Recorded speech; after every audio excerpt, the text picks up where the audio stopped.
So yan, magandang buhay sa mga kosa. Ito nagbabalik after 2 months dahil medyo nagka-problema tayo sa ating YouTube channel. So mga kosa, ito ang sisiw natin ngayon. Ito second batch ito mga kosa. October 23 born para sa ating early bird, no? Sa awa ng Diyos mga kosa, okay sila. Dito sa amin sa Candelaria mga kosa, halos araw-araw umuulan. Kaya kami, kung magpalabas kami ng mga sisiw namin, kasi sa umagang-umaga basang-basa po ito, medyo late namin pinapalabas sila. Kumbaga pinapatuyo-tuyo namin mga kosa ng konti kahit paano. Dahil nga bakit? Dahil ayaw namin na napapalabas yung gagad sila ng maaga dahil sa medyo basa pa yung lupa at saka yung mga damo, no? So papakita ko sa inyo, si Boss Kenneth, yan ang aking ang nagme-maintain dito sa mga sisiw natin. Ito lahat po ito ay lalaki na. So ang ating second batch ay 346 pieces, no? Itong mga nandito lalaki 193 heads at ang babae natin is 143 heads, kaya total of 300 tama ba ako?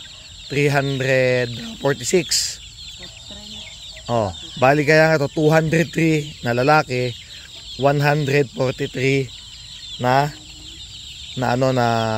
babae. So 346 sila. Sige net, patakbuhin mo muna sila bago natin bigyan ng patuka. Yan mga kosa. Ito tumuka na rin ito sa loob.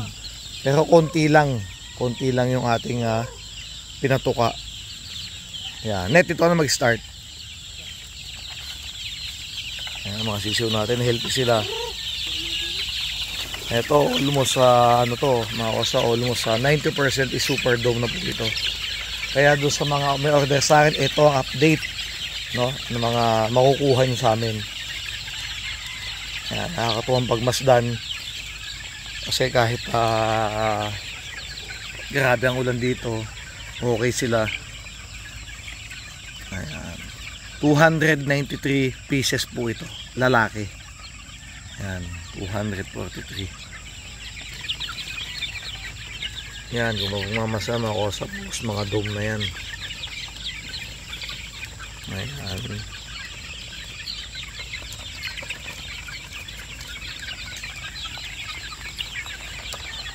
Nakakatuwa sila mga kusang pagmasdan kasi talagang napaka-healthy nila. Ayan.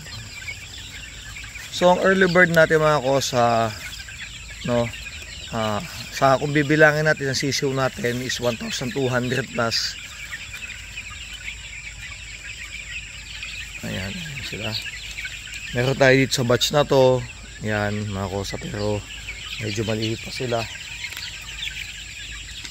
Yung first batch natin mga kosa, malalaki na yon. Magto 2 months na yon sa ngayong December 9.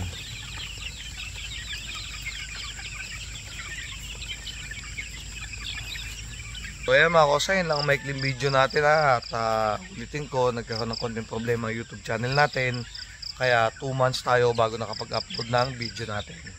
Yan, sa mga may gusto pa mga kosang umorder sa atin ng ating trayo, ang ating trayo po is 25,000. At ang 4 months old natin mga kosa ay 16,000 ang trayo natin ng 4 months old. Yan mga kosa, God bless po sa lahat.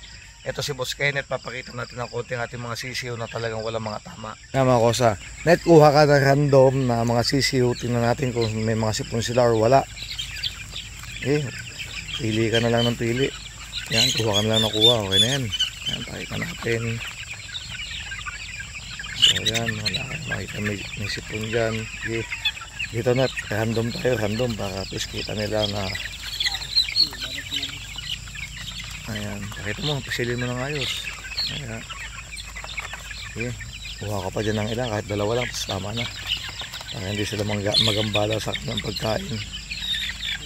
Ayan mga kosa, pakita natin sa inyo. Ay, sala palang video, teka, mali ang video ko.